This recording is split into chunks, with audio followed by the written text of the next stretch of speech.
Hello. Last year, I made a video for my favorite and least favorite movies of 2021. As the title of this video suggests, I won't be doing a worst of the year list. I mean, what do you want me to say about these films? They're bad and utterly soul-draining. Instead, I'll be positive and go into my favorite movies of this year. And speaking of 2021, I'm sick again, just like in my previous video. I just can't catch a break at this point. So if my voice sounds exactly the same as my 2021 video, sorry, but I can't really do anything about that. Now before we start, here are some honorable mentions.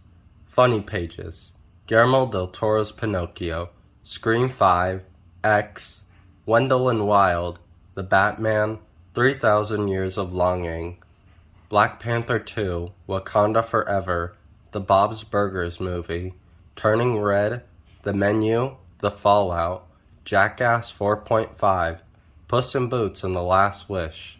Oh yeah, and Top Gun Maverick. With all that out of the way, let's begin this list. If I didn't become a star by 35, I was just going to become a serial killer. While I will admit I enjoyed X more, this film offers an interesting study of Pearl's character and how she became the killer from X, along with her connection to Maxine. In comparison to 2019's Joker, Pearl isn't treated as a joke. The movie treats Pearl like a real human being instead of a human punching bag. I actually feel bad for Pearl because we see her dreams and how she comes so close to achieving them, only to then fall short on it. Kinda reminds me of another great film. In comparison to someone just being beaten down with no remorse just to gain some sympathy points from its audience and its 14-year-old incels. Other aspects that I'd like to bring up are the attention to detail in the set design and era itself. The score also gives me Wizard of Oz vibes along with the color palette the film goes for. And finally, Mia Goth's iconic performance as Pearl just makes me excited for Maxine and other future projects that she's in because damn, she can act! Hey kids, adults are done, right? Let's set them on fire. Hopefully this will be good, and hopefully I'll be able to see it in theaters. Not only did I see it in theaters, but a fancy Cine 1 theater as well? Excluding that exciting movie-going experience that I'll never forget, watching Amelia's journey throughout the entirety of this film is so engaging and very, very brutal to watch through. And to be honest, making a review isn't doing this film justice, so I suggest giving it a watch to see what the hype is all about. You're not a boss-ass bitch, you're a boss-ass trashy hoe. Congratulations, everyone! Media literacy is now dead. Okay, let me get this out of the way in case both the Dead Meat podcast and episode didn't do anything. The characters are meant to be unlikable outside of B's character, which is meant to be our surrogate audience character. If you actually watch the film and see their reactions towards the hurricane warning on the news and their interactions with each other, then it is very blatantly obvious. But no, who cares, right? Let's browse Reddit and Discord instead of actually watching the film. The dialogue as well has also been a target of criticism, mainly by older men who haven't been to a high school or college in 20 to 40 years. Newsflash, guys, but change, while scary, is a thing that happens a lot of the time. Speaking from my own experiences, however, this friend group in their dialogue and interactions are very accurate to people that I know in real life, and it's kinda scary how on point it was. Anyway, outside of its hilarious ending, which works incredibly well if you've seen this monstrosity of a film, I guess I'll see you all when this film becomes a future cult classic like Jennifer's Body and Josie and the Pussycats in 10 to 20 years. Delicious. Scrumptious. In the past year, I watched Luca Guadagnino's works and have enjoyed them in their own right. I loved his interpretation of Suspiria, and Call Me By Your Name made my heart grow 3 times the size when I got to the ending. So of course I was looking forward to his next movie, which also features Timothée Chalamet.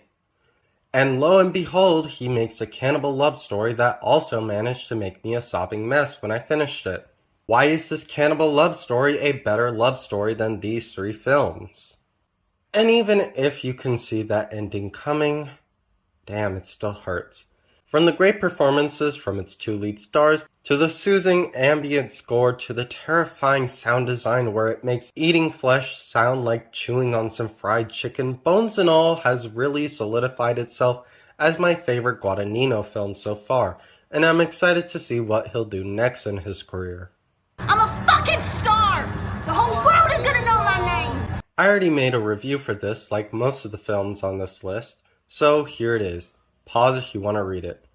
In short, I love this film and its appreciation towards cinema and how far we come from the silent film era to the talkies and now to the modern era.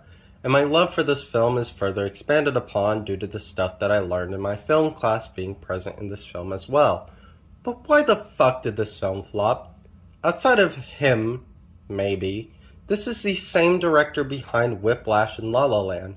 You know, the La La Land, the one that was a part of the La La Land versus Moonlight situation back in 2016. It's really just sad to see this film flop, especially when Chazelle is such a celebrated director in the current film industry. But with that being said, I still enjoyed this film. Please, if you get the chance, watch this film in theaters. So open the blinds and maybe we're gonna see some stars out today. Where to begin? From the moment I first got out of the theater, I spent the next few weeks trying to comprehend what I just watched. And when I did, I gained an appreciation for this wonderful film. This film is all about the spectacle of things and how we're too attached to seeing it and getting photographic evidence of it, a la Bigfoot or the creature in this film. It also talks about the ethical treatment of animals and if we understand their feelings, or if they're just another tool for our own satisfaction. What really made me appreciate this film even more is this video by Grayson Projects, where she talked about Logan Paul's review of Nope and went into the themes that Nope was trying to convey. Go watch it if you haven't. From Get Out to Us and now Nope, I think Jordan Peele has solidified himself as one of the best modern horror directors. And with each of his films varying in different themes and just standing out from one another, it's hard to not see why Peele is so celebrated in a genre that feels so tired or uninspired. When worlds collide. Pretty sweet, eh? Crap! Everything, Everywhere, All at Once proves one thing. That there's absolutely nothing wrong with using a gimmick to tell a story. And I think this film proves that we should judge films on their strengths more than their flaws. There are some things that you could critique with this movie. You could criticize the fact that the multiverse aspect is a bit weak for being a focus, but in that case, don't praise this film then, because that film's multiverse aspect also sucks and is just used for bad fan service. In this film, however, the multiverse is simply a gimmick to show off the film's message in a clever way. To appreciate life the way it is and make the best out of it. It's your life and you should live it the way how you want to live it. There's also the humor, which is very hit or miss. Personally, for me, I think it hits more than it misses. And for the people complaining about the rock scene and claiming it to be tone deaf and quirky, Yeah, okay then. personally, I think it's meant to show how weird and unconventional the multiverse truly is. I mean, we literally get a heartfelt scene of two women with sausage hands, and the rock scene is when you have a problem with it? You people just don't understand it. And can we talk about the fact that the visuals in this film were all done by a small team of 5 people? Why does this indie company have better visuals than whatever the hell this is? Anyway, I loved this film when I first watched it, and it was tough bringing it down to the 4th spot. But in the end, I love the top 3 more than this film. But that doesn't mean this film is bad in any way. Girl, that party was so live last night. Girl, watch out, watch out, watch out! A Tollywood film that managed to be popular on Netflix, recognized by big YouTubers, and it managed to gain the number 3 spot on my list? I never thought I'd see the day where that would happen. And honestly, I'm glad it did, because this film is amazing. It's a historical fantasy loosely based on Alluri Sitarama Raju and Komoran Bheem, who were 2 real-life rebels in pre-independent 1920s India. RRR, or Rise, Roar, Revolt, takes this and reimagines it so that they join forces to fight against British colonizers. And that's really all I can say without giving too much. Go watch it for yourself and witness what people are calling one of the greatest movies of this year.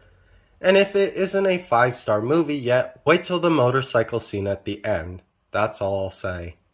Also, congrats to RRR for winning Best Original Song at the Golden Globes. I am a star. I'm a star, I'm a star, I'm a star. The Fabelmans, just like Babylon, is another film that shows off the director's love and passion for film as a whole. But instead of having two people to represent that, we get a self-insert OC for Spielberg himself, as we see his life and vision through his directing and storytelling. From the first scene of this movie, we see how he was inspired to become a filmmaker and follow his journey from that point on, including the anti-Semitism and the divorce of his parents that Spielberg had to go through, and even cried on set multiple times due to how everything, even down to the costume design, replicated his childhood. And you know, when I first watched this film, I thought it would be number 1 on the list. I didn't think anything would top it, but alas, we've reached the final entry on this list.